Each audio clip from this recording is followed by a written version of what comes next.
Superheroes are ubiquitous. Even before Iron Man and the first Avengers movie brought Marvel superheroes into the A-list of fictional characters, superheroes were one of the main cultural exports of the West. Kids all over the world, from Topeka to Tokyo, know who Spider-Man and Batman are. And even decades after the first adaptations of caped comic book crusaders were released, superheroes still thrive as a topic to write stories about. And yet, one had been a bit left behind nowadays. It's taken him a little bit more time than the other A-listers to make his mark in the modern cultural landscape. Superman is a character plagued with average adaptations.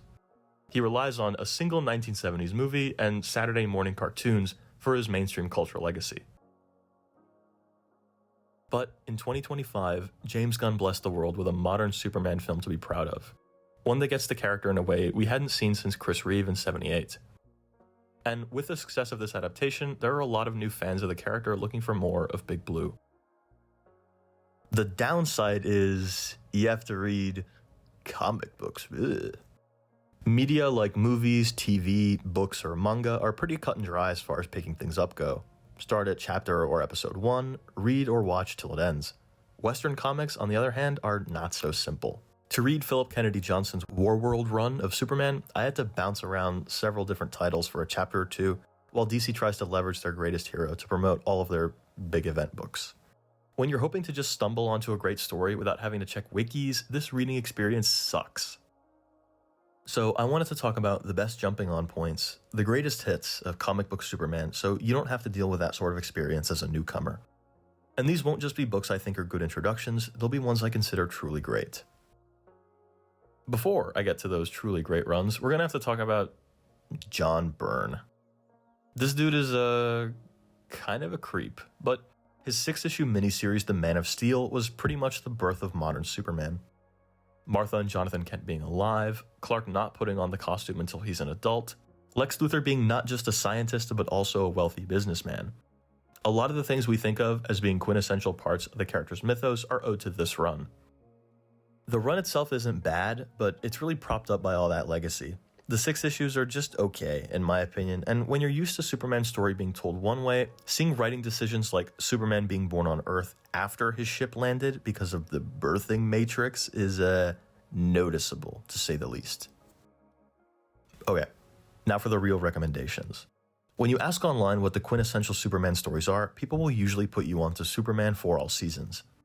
I'm not as big a fan of this one as most readers are, but if you have eyeballs and a brain, you can recognize why this 4-issue story has the reputation it does. First off, it's gorgeously illustrated.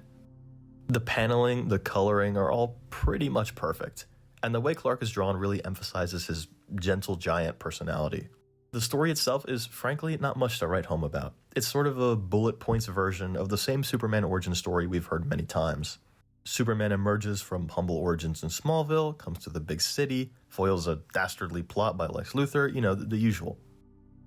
What makes For All Seasons a classic is that from the colors to the dialogue to the framing of the panels to the overarching plot, this is the legendary Superman at his smallest. You really get to pull back all this power and grandeur and see the farm boy from the small town. A lot of Superman stories get caught up in the aliens and supervillains and lose sight of this humility, which is something For All Seasons has in spades. Every page in here tries to evoke that feeling of gentleness, of a friend's hand on your shoulder. This doesn't mean, though, that there isn't a place for the opposite kind of story, one that really leans on Superman being larger than life, this talisman of hope and human goodness. By the fairly controversial Tom King, it's Superman Up in the Sky. This is my personal favorite Superman story ever written. A modest 6 issues, the elevator pitch on this is a little girl is kidnapped across space and Superman goes to save her. Very simple premise, and a lot of comic book hijinks ensue after that. Up in the Sky leverages Superman being this deific figure who stands for a set of values in the best possible way. He displays this dogged drive to save this little girl, overcoming trial after trial on the way, and Tom King's often clunky, narration-heavy style is used perfectly. The feats of kindness and determination we see on the page are being relayed to us like some oral history or epic like it's the 12 Labors of Hercules. This story explores not just who Superman is, but what he means to the inhabitants of the DC universe, the things that he represents. Superman in Up in the Sky is to me the closest to how he appears in current pop culture. The man who does what is right because it is right. The man who has all the power in the world and is willing to use it for you. Yes, you. Up in the Sky's lionized portrayal of Superman is to me what the character ought to represent. He struggles, he fails, but eventually, if success was ever possible, he will succeed, because he will always try. There is this supremely comforting notion emphasized in this story that if you are in trouble, Superman will be there to help, simply because he is Superman. In the intro, I promised to mention jumping on points, but so far I've just listed classic books, not modern origin stories. So may I introduce you to 2003's 12-issue Superman Birthright. This is far and away my favorite origin story for Superman, and to me, the definitive origin story for the modern version of the character. It's a lot more realistic, for lack of a better word, than most Superman comics. It's Clark as a very believable human being wrapped up in real-life political conflict, as well as the science fantasy threats in Metropolis. This is the classic Superman origin story, similar to For All Seasons, but with a decidedly more new agey bend. Clark is a freelance reporter traveling the globe solo before returning to the States to don the cape and trunks. He is a modern man with modern sensibilities, and is certainly less of a stereotypical country kid than the usual. I'd say that this is the most direct analog to Gunn's Superman movie. Hell, my main gripe with the movie, which is bad guy Jor-El and Lara, is sort of echoed in Birthright, where Jonathan Kent isn't the excellent father he usually is. Minor criticism aside, this is the entry point that I usually recommend whenever I get the chance to put someone onto the GOAT. In partial contrast to Up in the Sky and For All Seasons, Birthright Superman explores less of the friendly neighbor or living symbol shtick that those stories draw on, instead focusing on that champion of the oppressed title he's had since his creation in the 40s. This is a Superman more like modern superheroes, who acts for moral betterment and not the defense of the status quo, and this is the form that Superman persists in 20 years later. And to fill out this list, without further ado, it's All-Star Superman. Everyone ought to have been expecting this one. This 12-issue piece by Morrison and Quitely is pretty much the Superman comic book.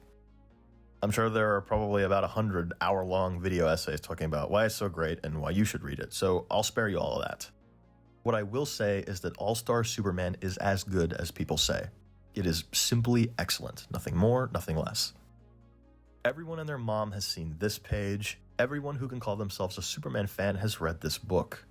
However, I don't think it's a good first introduction to his comics, and I lament that people throw it out there as anyone's first Superman comic.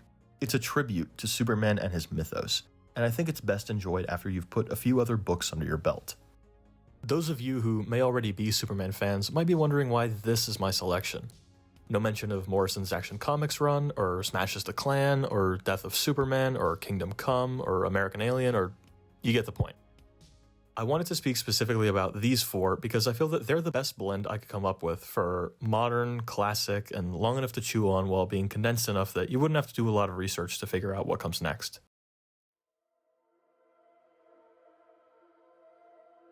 Superman means a lot to me. I've been a superhero nerd for all my life, and he is the predecessor of all superheroes. He is the original superpowered person in a cape and tights here to help. I'm tremendously glad that he's starting to get some mainstream recognition as the symbol of hope, and not the disconnected or even evil form he's been presented in for the last decade. And I hope these stories I've talked about ring true for you all too.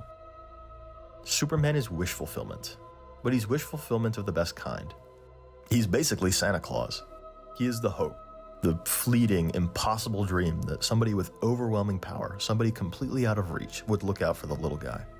Superman is this ideal to aspire to, and it's not just because he's strong or righteous or always wins. It's because Superman chooses to care.